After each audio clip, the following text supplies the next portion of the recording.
I want you to hit me as hard as you can.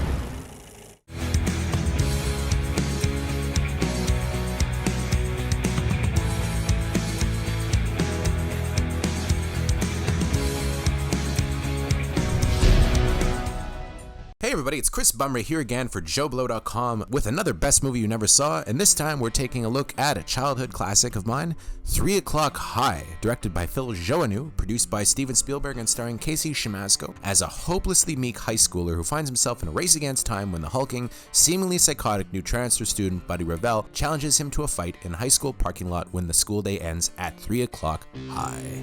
In addition to Casey Siemaszko, it co-stars Richard Tyson as Buddy Revell, a youngish Jeffrey Tambor, who kind of looks the same as he does now, Philip Baker Hall, who again kind of looks the same as he does now, John P. Ryan, and has music by Tangerine Dream, and of course is directed by Phil Joanou, who also did a great movie called State of Grace that not enough people have seen. It's lucky, the luckiest day he ever had, his fucking dog got run over. Back in the mid-80s, Steven Spielberg was the king, and anyone anointed by the king was seen as the next chosen one, and certainly that's what happened with director Phil Joanou. While still in his early 20s, he was given the shot of a lifetime when he was picked by Spielberg to direct an episode of Amazing Stories, and shortly afterward, he cut his teeth on his first feature, this one, 3 O'Clock High. It was a co-production between Spielberg and Aaron Spelling, and it was time to cash in on the burgeoning teen market, which the studio Universal had had great luck attracting with movies like Fast Times at Ridgemont High and a slew of John Hughes movies. However, a couple of things torpedoed 3 O'Clock High at the box office. For one thing, there were no brat packers in this movie. Casey Siemaszko, great actor, not exactly a household name.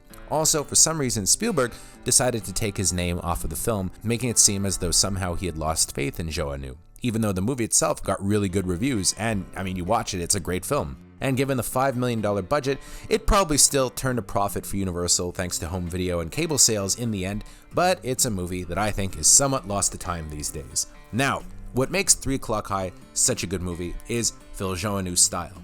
In an interview, he said that when he came on, he really loved Martin Scorsese's movie After Hours.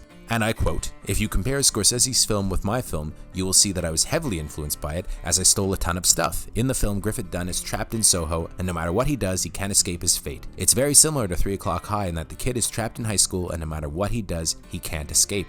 The original script was much more about him having to confront the bully, and I added, well, what if he tried everything he could to get kicked out? The ticking clock and the trapped hero were what I brought to 3 O'Clock High. I also tried to make it more of a black comedy as opposed to a straight-ahead teen comedy." That's what Joanou said in an interview with Money into Light. 3 O'Clock High is a realistic movie because if we were in Jerry's position, we'd try to do everything we could to avoid a brutal beating at the hands of a fearsome bully like Buddy Revell.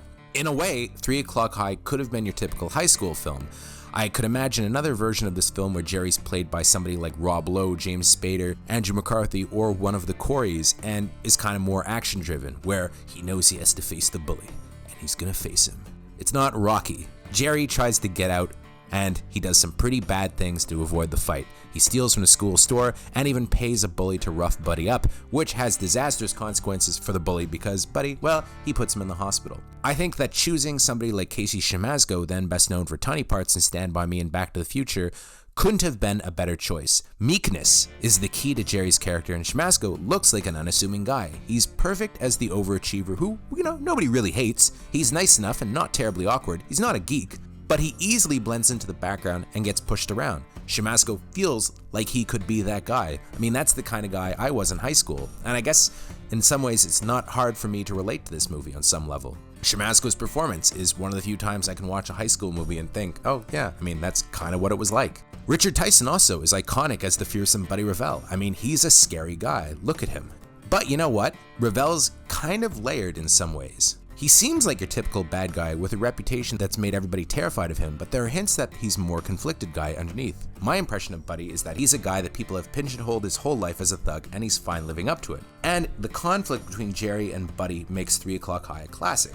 Jerry isn't exactly going to rise to the occasion until he has absolutely no choice left, because he knows that he's probably going to get his ass kicked. He does some pretty terrible things to avoid his fate, but in the end, he's a man. He does what he has to do, and he faces the bully.